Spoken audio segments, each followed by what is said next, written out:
जय श्री राम दोस्तों, आप देख रहे हैं YouTube चैनल ज्ञान स्टार प्लस। तो दोस्तों, आप सभी का हार्दिक स्वागत और अभिनंदन।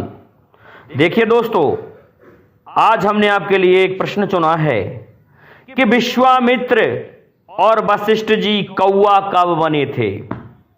दोस्तों, प्रश्न बहुत अच्छा है, श्रीमद् भागवत से लिया गया है और हम इस प्रश्न का उत्तर देने जा रहे हैं। इससे पहले जो भाई हमारे चैनल पर नए हैं, उन भाइयों से मेरा निवेदन है कि वे भाई हमारे चैनल को सब्सक्राइब जरूर कर दें, साथ ही बेल आइकन को भी प्रेस कर दें, जिससे कि आने वाले वीडियो का नोटिफिकेशन आपको मिलता रहे। तो देखिए दोस्तों, आते हैं मुख्य कथा वस्तु पर। जैसा कि आपको विदित है, चंद्रवंश के पहले सूर्य वंश के बारे में कि सूर्य वंश किस प्रकार से सूर्य से है और इनमें कौन कौन प्रतापी राजा हुए और उन राजाओं ने क्या क्या सद्कर्म किए। ये भगवान श्री राम का वंश है दोस्तों। इसमें इस तरह के महापुरुष पैदा हुए हैं और ऐसे संत पैदा हुए हैं जिनके बारे में कुछ नहीं कहा जा सकता, क्योंकि उनकी तो भक्ति ही अपार थी। तो देखिए, ऐसे ही एक महान राजा हुए जिनका नाम सत्यरथ था। और दोस्तों, सत्यरथ का नाम ही क्या था, आप सभी को पता है, त्रिशंकु। त्रिशंकु राजा ने बड़ा ही तप किया और यहां तक है कि प्रत्येक दिन 10,000 गाय अपनी गौशाला से दान में दिया करते थे महाराज त्रिशंकु। और त्रिशंकु की जो गति हुई उसके बारे में आपको पता होगा कि क्या होता है कि वशिष्ठ मुनि से इनका आपसी बैर था, इधर विश्वामित्र जी से भी था, और विश्वामित्र और वशिष्ठ दोनों इसके लिए आपस में लड़ रहे थे। सत्यरथ त्रिशंकु दान करते थे, लेकिन एक गलती हुई त्रिशंकु से कि उन्होंने एक अपनी गाय को दूसरे ब्राह्मण के लिए दे दिया।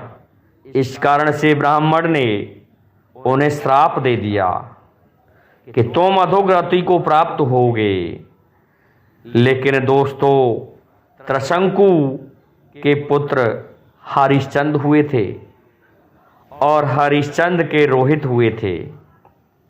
होता क्या है कि महाराज त्रिशंकु से प्रसन्न थे विश्वामित्र जी और वशिष्ठ जी नाराज थे, लेकिन दोनों ही इनकी ही सभा में थे। तो क्या होता है, विश्वामित्र जी कहने लगे कि राजा त्रिशंकु, मैं तुम्हें स्वर्ग पहुंचा दूंगा, तुम्हारी अधोगति नहीं होगी। लेकिन वशिष्ठ जी कहने लगे, नहीं, ये अपने शरीर सहित स्वर्ग को नहीं जा सकते। इस तरह से दोनों में विवाद छिड़ गया और विवाद छिड़ने के कारण क्या हुआ कि विश्वामित्र ने अपने तपोबल से राजा त्रिशंकु को स्वर्ग तो भेज दिया, और जैसे ही स्वर्ग में पहुंच गए त्रिशंकु महाराज, तो देवताओं ने देखा कि पृथ्वी लोक का आदमी और यहां इस स्थिति में ये तो मर के आना था, ये अपने शरीर सहित कैसे आ गया। तो देखिए दोस्तों, त्रिशंकु को वहां से देवताओं ने ढकेल दिया, लेकिन जब नीचे आने लगा तो वशिष्ठ जी कहने लगे, तुम्हारा शिष्य त्रिशंकु नीचे आ रहा है। तो क्या कहा कि मेरी तपस्या की बेइज्जती हो जाएगी, तौहीन हो जाएगी, इसलिए मैं मेरे तपोबल से कह रहा हूं त्रिशंकु, तुम वहीं पर डटे रहो। दोस्तों, आज भी मुख के बल महाराज त्रिशंकु आकाश में लटके हुए हैं और विश्वामित्र के तपोबल के कारण वे नीचे नहीं आ सके। परंतु इस बात से दोनों एक दूसरे पर कुपित हुए कि लो, अब तो तुम्हारे महाराज की अधोगति हो गई। वो वहां दुख पा रहे हैं, नीचे आ जाने दो, और तुम्हारी कोई तपस्या नहीं रही। लेकिन विश्वामित्र कहने लगे कि नहीं, ये जो अधोगति हुई है वशिष्ठ तुम्हारे कारण हुई है। तुम ही ऐसा करते चले आ रहे हो, ये मेरे कारण नहीं हुई है। मैंने तो उन्हें स्वर्ग में भेजा है। तुम अब भी हमारे महाराज को इस तरह से और दोष युक्त करना चाहते हो। दोस्तों, ये तपस्या की लड़ाई थी दोनों की। तो क्या होता है, दोनों ने एक दूसरे को श्राप दे डाला कि जाओ तुम कौवे बन जाओ, दूसरे ने कहा कि तुम पक्षी बन जाओ। इस तरह से विश्वामित्र और वशिष्ठ दोनों आपस में श्राप दे करके पक्षी बन गए, कौवा बन गए और एक दूसरे को कोसते रहे। इसके पश्चात देखिए दोस्तों, त्रिशंकु की जो गति हुई वह मैंने आपको बताई और यही कारण था। इसी कारण से दोनों ऋषि आपस में श्राप दे करके कौवा पक्षी बन गए थे। लेकिन क्या होता है, त्रिशंकु के हरिश्चंद्र महाराज हुए और हरिश्चंद्र ने बहुत से दान जब तप यज्ञ किए, लेकिन हरिश्चंद्र के कोई संतान नहीं थी।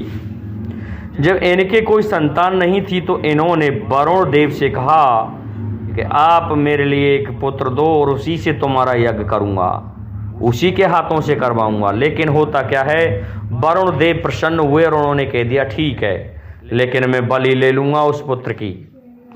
दोस्तों, रोहितास तब पैदा हुआ और रोहित के लिए जब वरुण देव आए, कहने लगे मेरा यज्ञ करो, तो राजा ने टाल दिया कि अभी आपका यज्ञ पशु 10 दिन का नहीं हुआ है।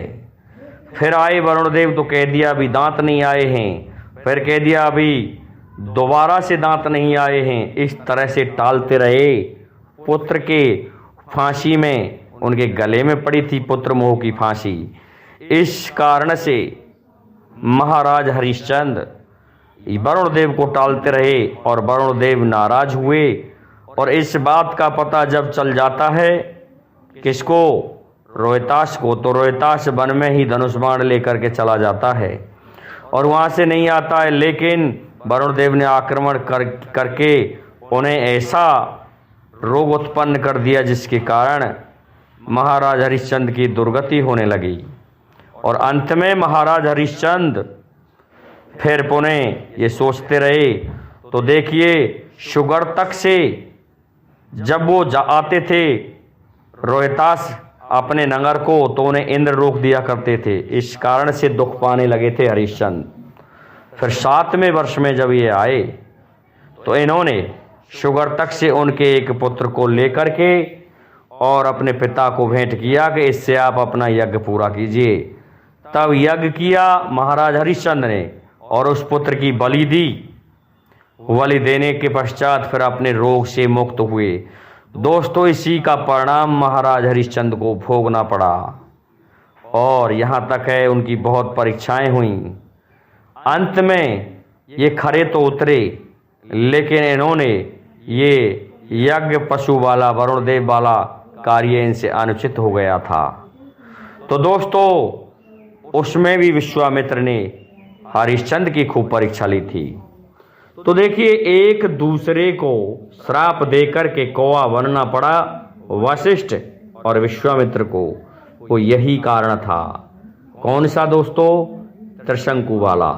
तो दोस्तों, आज के लिए इतना ही काफ़ी है। जय हिंद, जय भारत, जय जय श्री राधे।